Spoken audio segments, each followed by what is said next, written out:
વિરાટનગર વિસ્તારનો આ વ્રજેશ્વરી કોમ્પ્લેક્સ છે ને ત્યાં સવારે 9 વાગ્યાની આસપાસ જે છે તે આગની ઘટના બની હતી।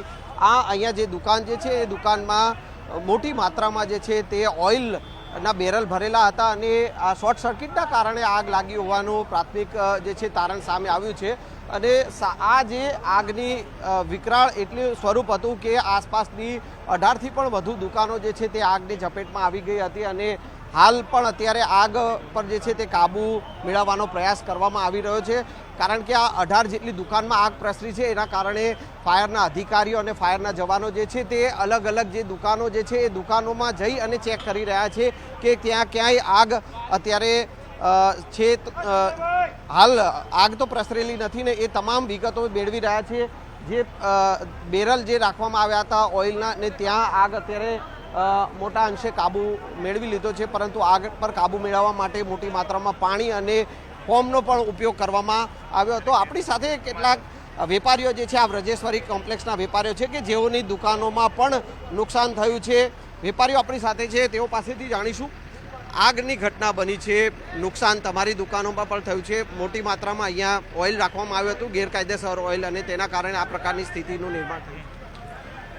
સવારે 9:30 વાગતા અહીં દુકાનમાં હું મારે ઘરે હતો, પછી મને મારા વર્કરને ફોન કર્યો કે અહીં બાજુમાં આગ લાગી છે, એટલે હું તરત જ અહીં આવ્યો તો ખબર પડી કે જે બાજુમાં ઓઇલનું કામ ચાલતું હતું એમાં ત્યાં બ્લાસ્ટ થયું છે ઓઇલની દુકાનમાં। તમારે શેની દુકાન છે? શેની ઓફિસ છે અને મારા લાઇઝનિંગની ઓફિસ છે અને બધું ત્યાં મારું એસી ને અંદર હવે ઓપન થાય તો ખબર પડે કે શું નુકસાન થયું છે મારું।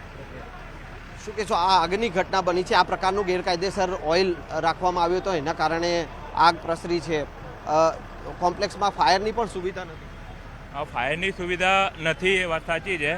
ઓલરેડી અમે એમને ઓલરેડી જે સોલ્વન્ટના જે કરતા હતા એમને અમે એ કર્યું હતું કે તમે ફાયરનું એ પણ લઈ લો અને તમે ના કરો, કેમ કે આગળ જઈને ફ્યુચરમાં તકલીફ, અને એના પહેલાં થઈ પણ હતી અને ભાઈને અમે તાકીદ પણ કરી હતી પણ ભાઈએ ધ્યાન નહીં આપ્યું અને આજે જે બનાવ બન્યો આપની સામે જ છે। મારી દુકાનમાં અત્યારે એસી બળી ગઈ છે, બધું થઈ ગયું છે, હવે હું ઓપન કરી તો મને ખબર પડશે કે એમાં શું નુકસાન થયું છે। અચ્છા, આ અગાઉ પણ આગની ઘટના બને? અગાઉ પણ એક વખત થઈ હતી, અગાઉ પણ નાનો ઘટનો થયો હતો, મીટર બળી ગયું હતું ને બધું અગાઉ પણ થયો હતો, પણ ભાઈએ બહુ ધ્યાન આપ્યું નહીં।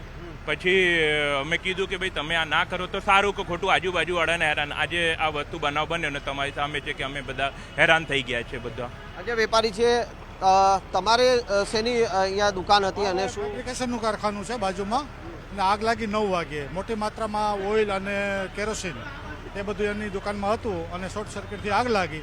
જાણ કરી ત્યારે અમે ફાયર બ્રિગેડને જાણ કરી, તો ઘણું બધું 18 દુકાનને નુકસાન થયું દેખાય છે બધું। વેપારીઓએ તંત્રમાં રજૂઆત કરી છે કે આ વેપારી જે છે તે ગેરકાયદેસર આ રીતે ઓઇલ રાખે છે કે? અનેક વખત રજૂઆત કરી પણ હવે તેની રીતે ચલાવતો હતો। અધિકારીઓએ કોઈ કાર્યવાહી કરી ચૂક્યા છે અગાઉ જેને આપણે રજૂઆત કરી? લેખિત અમે કોઈ જાણ કરી નહોતી ક્યારેય। અગાઉ આગની ઘટના બની તેમ છતાં એને કોઈ પ્રકારની કાર્યવાહી થઈ? એ ત્યારે નોર્મલ હતું, એટલું બધું હતું નહીં, પણ આજે વિકરાળ સ્વરૂપ લીધું પછી। તો આ વેપારીઓ છે એ પોતે નારાજગી વ્યક્ત કરી રહ્યા છે કે જે પ્રકારે અહીંયા મોટી માત્રામાં સોલ્વન્ટ જે છે ઓઇલ રાખવામાં આવ્યું હતું, ગેરકાયદેસર રીતે રાખવામાં આવ્યું હતું। અગાઉ પણ સ્થાનિક વેપારીઓ છે તેઓએ આ વેપારીને તાકીદ કરી ચૂક્યા છે કે આ પ્રકારને જો ઓઇલ રાખતા હોય તો તેઓએ લાયસન્સ લેવું જોઈએ અથવા તો ફાયર સેફ્ટીની વ્યવસ્થા કરવી જોઈએ, પરંતુ એ પ્રકારની કોઈ વ્યવસ્થા કરી ન હતી અને તેના કારણે ફરી એકવાર આગની, કારણ કે અગાઉ પણ આ જ વેપારીને ત્યાં આગની ઘટના બની ચૂકી છે, પરંતુ એ સમયે નાની ઘટના હતી અને આ વખતે આગે વિકરાળ સ્વરૂપ ધારણ કર્યું। એ દ્રશ્યો હું ફરી એકવાર પંકજ આપને બતાવવાનો પ્રયાસ કરીશ કે આખા જે કોમ્પ્લેક્સ જે છે વ્રજેશ્વરી કોમ્પ્લેક્સમાં 18થી પણ વધુ દુકાનો અને ઉપરના માળે જે છે તે એમ્બ્રોઇડરીના કારખાના છે, તો એ આગ વધારે પ્રસરી હોત તો વધારે નુકસાન થયું હોત। અત્યારે પણ ફાયરના જવાનો જે છે એ તમામ દુકાનો જે બંધ હાલતમાં હતી પરંતુ ત્યાં આગ પ્રસરી હતી, તો એ તમામ ચેક કરવામાં આવી રહ્યું છે કે ક્યાંય આગ અત્યારે ચાલુ તો નથી ને, કારણ કે તમામ આ જે દુકાનો જે છે તે બળીને ખાખ થઈ ગઈ છે। બીજી મહત્વની વાત પંકજ એ છે કે આ કોમ્પ્લેક્સની પાછળ જ ઓમ સોસાયટી છે અને ત્યાં જે બી આ આગની ઘટના બની અને આગ જે છે એ વિકરાળ સ્વરૂપમાં હતી અને પાછળની સાઈડ પણ એ પ્રસરેલી હતી, જોકે ફાયરના અધિકારીઓ અને જવાનોએ એ પાછળની સાઈડ પર આગને કાબુ મેળવી લીધો, પરંતુ સ્થાનિક સોસાયટીના લોકો જે છે તેઓ પણ ભયમાં હતા અને અત્યારે પણ તેઓ પોતાના ઘરોમાં જવા તૈયાર નથી, કારણ કે અત્યારે પણ આગ બુઝાવવાની કામગીરી ચાલુ છે અને આ શોર્ટ સર્કિટના કારણે આગ લાગી હોવાનું અત્યારે અનુમાન જે છે તે પ્રાથમિક અનુમાન ફાયર વિભાગ દ્વારા જાહેર કરવામાં આવ્યું છે. પરંતુ જે વેપારી જે છે કે જે પોતે ગેરકાયદેસર રીતે અહીંયા મોટી માત્રામાં ઓઇલ રાખતો હતો તો તેની સામે કેવા પ્રકારની કાર્યવાહી થશે તે એક સૌથી મોટો સવાલ જે છે તે અત્યારે જોવા મળી રહ્યો છે. तो वहाँ से फायर स्टार्ट हुई है बिकॉज ये ऑयल की फायर थी, तो इसलिए इसमें डेंस स्मोक निकला. डेंस स्मोक निकलने के कारण आप देखेंगे फुटप्रिंट काफ़ी ज़्यादा दिख रहे हैं, ब्लैक आउट दिख रहे हैं पूरे शॉप्स वगैरह.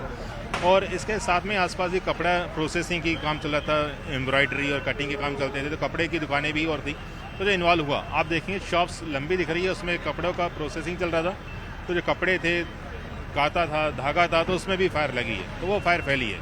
इंप्रेशन आप देख रहे हैं, ये ऑयल फायर होने के कारण इतना इंप्रेशन दिख रहा है. अभी स्टोरेज कहाँ पे क्या क्या है वो पूरे एक एक शॉप खोल के देखा जा रहा है और कहाँ पे ऑयल स्टोरेज है वो भी चेक किया जा रहा है. But as of now fire बुझ चुकी है और कूलिंग का काम चल रहा है. अभी हम 3 बातों का मुख्य ध्यान रखना है. पहला कि जो स्ट्रक्चर है ये कोलेप्स ना हो, तो वो ध्यान रखा जा रहा है. दूसरा कि जो फायर लगी थी वो रीइग्नाइशन न करे, उसका ध्यान रखा जा रहा है.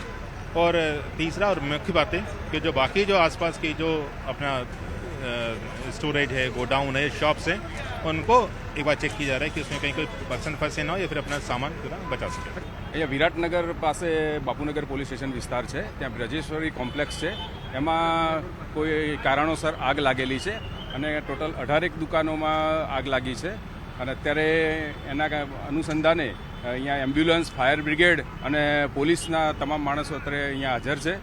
ડીસીપી સાહેબ પણ હાજર છે. હા, રોડ બંધ કરવો જરૂરી હતો, કારણ કે તો જ ડિઝાસ્ટરની કામગીરી થઈ શકે એવી પરિસ્થિતિ હતી.